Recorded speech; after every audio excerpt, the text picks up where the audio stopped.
Do you think you make your own decisions? Is it easy to manipulate you? Before you answer, let me show you something. I'll describe the characteristics of two persons. For each of them, I will say 5 words. While I say the words, try to decide who is evil and who is a good person. Please note the first answer that comes to your mind, okay? Ready? The first person: love, care, ordinary, take, dark. The second person: dark, take, ordinary, care, love. I'm sure that most of you thought that the first person is good and the second one is evil. But the words I said for both persons are the same. I simply changed the order of the words. And you made a completely wrong decision. In order to explain why we can be so easily manipulated and make wrong decisions, I will review the book called Thinking Fast and Slow, written by Daniel Kahneman. Kahneman is an economist and psychologist who won the Nobel Prize in 2002 for his work in the field of economy. The information in the book is simply mind-blowing. The cost of not reading this book is very high regardless of your profession in life. It can save you from making bad decisions and losing tons of money. The author starts the book by introducing the concepts of System 1 and System 2. In order to make it simple, let me explain it to you this way. There are 2 people sitting in your brain. The first person is called System 1 and the second person is called System 2. System 1 works automatically, intuitively, involuntarily, and effortlessly. Imagine System 1 is your schoolmate who always talks a lot in the class, does not think before he speaks, knows very little, but rushes to answer every question. In contrast, System 2 is very slow. He requires focusing, computing, analyzing, and taking deliberate actions. And System 2 is like another schoolmate who sits in the corner silently, is not very social, usually doesn't speak a lot, but he's very smart. From an evolutionary point of view, both systems are important. For example, if we didn't have System 1, then we would not be able to run away automatically when we saw a bear. And if we did not have System 2, then we wouldn't be able to focus and solve complex problems. Each system has its own place, but problems happen when we apply the wrong system. The majority of the time it's System 1 which always gets in front of System 2 and leads us to make wrong decisions. This is mainly because System 2 is very slow and he doesn't want to wake up and work. After introducing System 1 and System 2, the author talks about the different biases that cause a contradiction between these two systems. One of the biases that Kahneman talks about is called priming. Priming simply means being exposed to one thing that affects your behavior and decision for the subsequent thing. For example, the small experiment we did at the beginning of the video is a perfect example. The first word primed how you think and make a decision. When you heard the first word for the first person, you were 90% sure that this person was a good person. After the second and third words, you were already 100% sure and made your final decision. Word 4 and 5 had almost no impact on your final decision. The same thing happened with the second person. There's a famous Vine experiment where on some days they played French music in the restaurant and people started to buy more French wine. On other days they played German music and people bought more German wine. A simple change of music completely changed the buying behavior of the people. Now let's see how we can use priming for our benefit in our daily life. For example, when you wake up and look around in your room, do you see the things that make you feel good and happy? If not, then it will affect your whole day. After you wake up, if you spend 2 minutes and show gratitude for the things you already have, such as your family, your health, and your friends, it can change your attitude about how you handle problems. When you go to an interview or meet someone important, pay close attention to how you say hello, how you handshake, and how you look. As you saw in the above example, the first 1 or 2 things are enough for us to make a final decision. If you have a website and you are selling something, then study what the first 2 things are that your customers see and how it makes them feel. In order to show the power of priming, I'll give you an example from my own experience. When I was buying a flat, I did not use any real estate agent or any other external services for evaluating the flats. Because of this, I knew that sellers could easily hide some problems for me, so I decided to apply the priming principle to make the sellers act honestly and morally. At the beginning of every conversation with the seller, I always started with this sentence: "Thanks a lot for your time. I hope we reach a fair agreement." At Anytime if you feel that I'm being unfair or saying something that is not correct, please stop me and we'll discuss it again. I simply want a fair and ethical agreement for both of us. This might sound like a simple sentence, but it had a huge impact on the behavior of the sellers. Whenever I started the conversation with this sentence, sellers were very careful about the things they were telling me during the entire meeting. I could see that they were trying very hard not to lie. In some cases, they even told me about the problems that might happen after 5 years.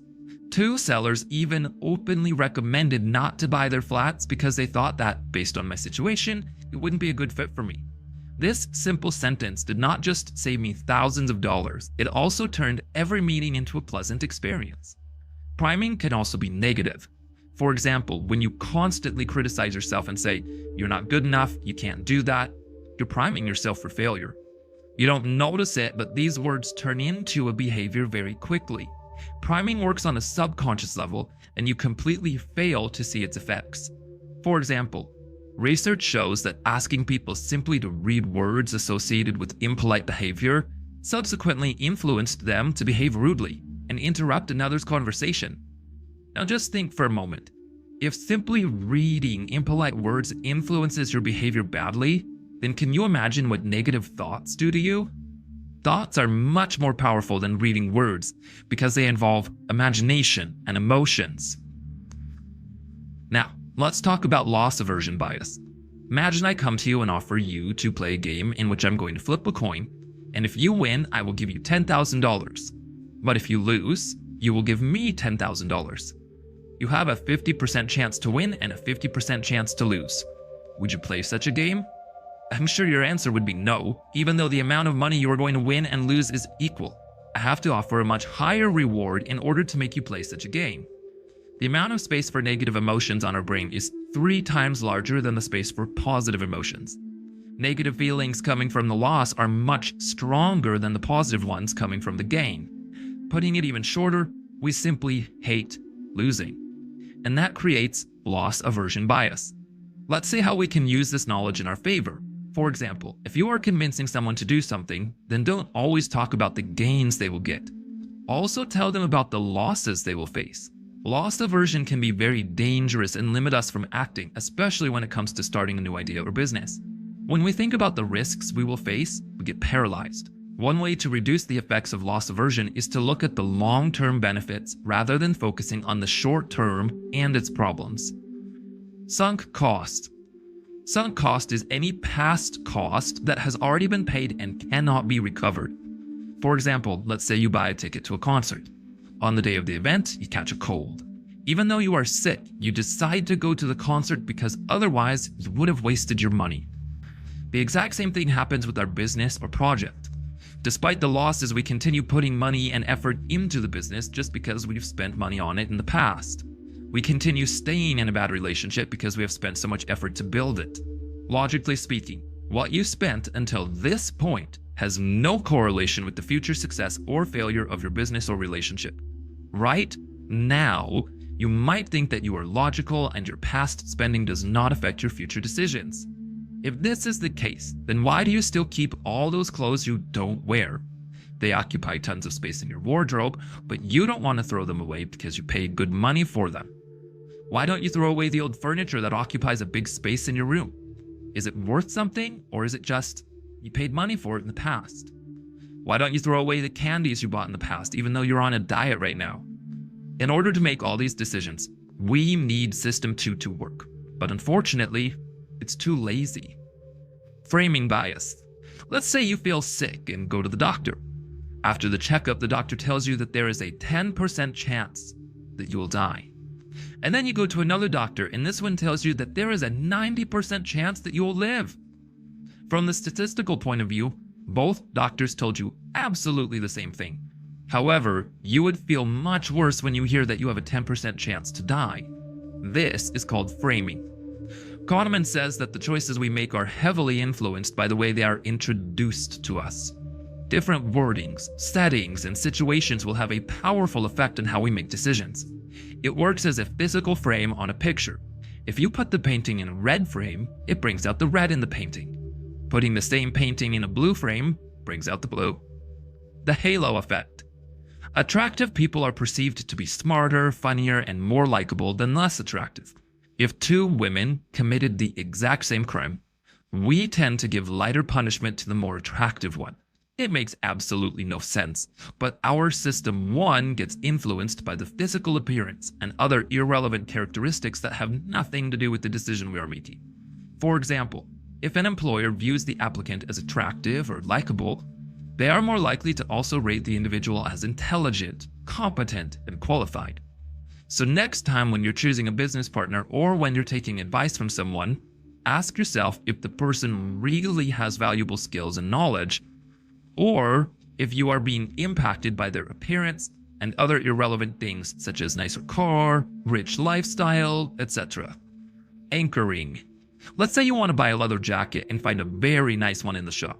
You check the price and see that it is $400 and think that that's expensive, so you decide to put it back.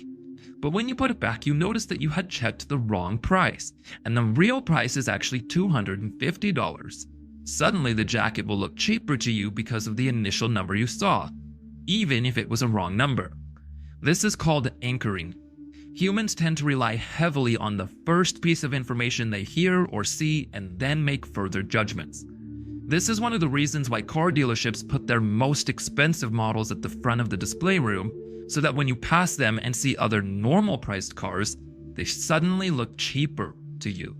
Again, logically speaking, previous numbers or things we see should not influence our decisions, but they do, a lot. One way to protect yourself against anchoring is to have a limit in your mind before you start doing work. For example, if you're going shopping, set a mental amount for how much you'd be willing to pay, and then check the price tag. If it's more than your limit, you're out of luck. The endowment effect. The endowment effect is an emotional bias that says that once we own something or have a feeling of ownership, we irrationally overvalue it, regardless of its objective value. This is the principle behind test driving cars and letting consumers play with the products. The longer people spend interacting with the product, the greater the sense of ownership becomes. The same thing goes for free trials with software products and online services too. The more time people spend using and customizing them, the greater the sense of ownership becomes, and the harder it is to give up. The endowment effect is one of the reasons we love IKEA furniture. When we buy furniture from IKEA, we spend time building it, and all of a sudden it becomes something we created. And because of that, we love it even more. The endowment bias influences our decisions a lot. So always ask yourself if the things you are supporting are worth supporting, or if it is because it's yours. Is your old IKEA furniture you want to sell worth the price you are asking? Or are you being influenced by the endowment effect? Is the idea you are defending in your team really a good idea? Or are you supporting it because it came from you?